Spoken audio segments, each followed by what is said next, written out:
Okay, you are welcome back to this tutorial. Now we started the journey. Now I'll be going to the selective tool and I'll be explaining it. Now, one thing about the selective tool, it helps you to choose an area. When you tap on your screen, you click on this plus, you tap. Now you can see I can't click on anything because I did not click on this plus icon. But if I click on this plus icon, I can click here. Then this area that I selected, this area where I can increase the brightness of just that area. The good news is that you see it is only the brightness of that area that is increasing, is that you can extend its reach and reduce the tentacles. I say tentacles, its reach. So look at, so all the place that will be affected, or you just put your two hands beside it and spread your two hands out, your two fingers in and out. So those are the places that are going to be affected. So you can use it on small areas. Maybe I want to apply it on the lips, so I'll just reduce. I can choose to reuse.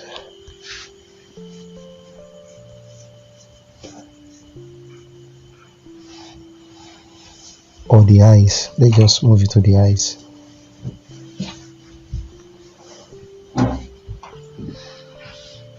Okay, now maybe from that eyes region you want to increase the brightness.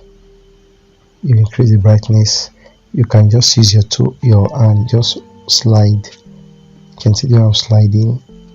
I'm just moving my finger. Going to give me contrast. I want to apply contrast. Let me spread the tentacle so the face will just spread on that eyes. You can compare, look at before and after. Look at that area, that region. I can come. Okay, the saturation is going to make it very, very obvious. Look at the saturation before and after.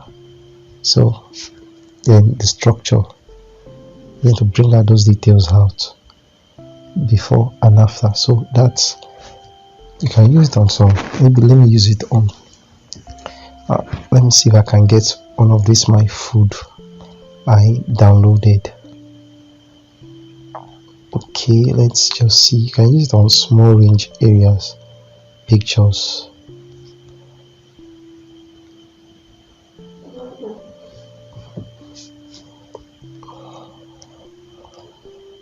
I just want to select a particular area in the food. Maybe I will just use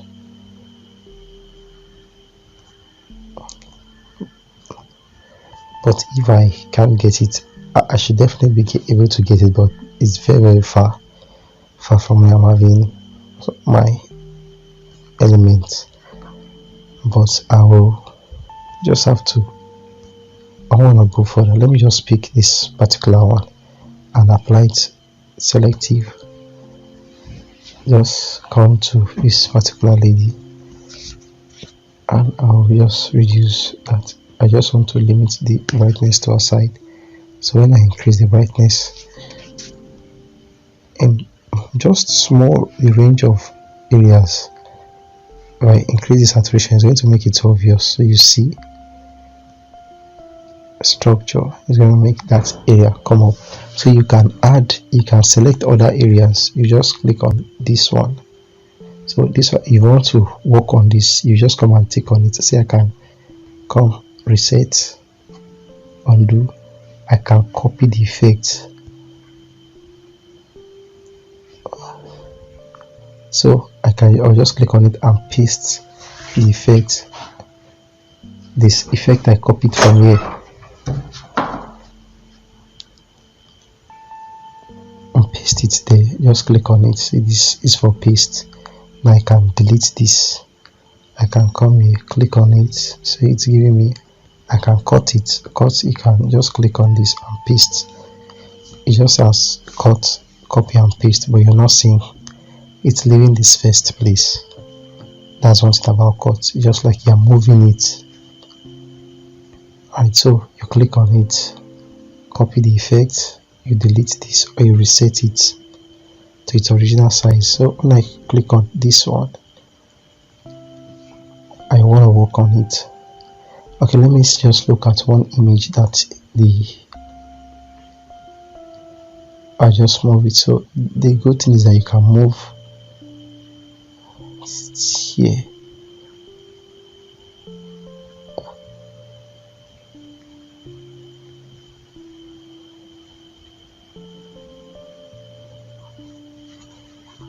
Now this particular one, so I'll come to the contrast and just bring it out a bit. Then saturation, I'll bring it out a bit. Then I'll add a bit of structure to it. So look at the image before. So let's look at that image. This is before, this is after, before, after, before, after. So we just selected that area. Okay, so more or less this is all for the selective tool. It's very cool, very cool. So when I just click on this area, so when I can hide the tool, I can make it visible with this one, the area that I want to work on. Look at, just click on the I button, it's going to make it visible. Alright, so that's everything for this tool. We'll see in the next video.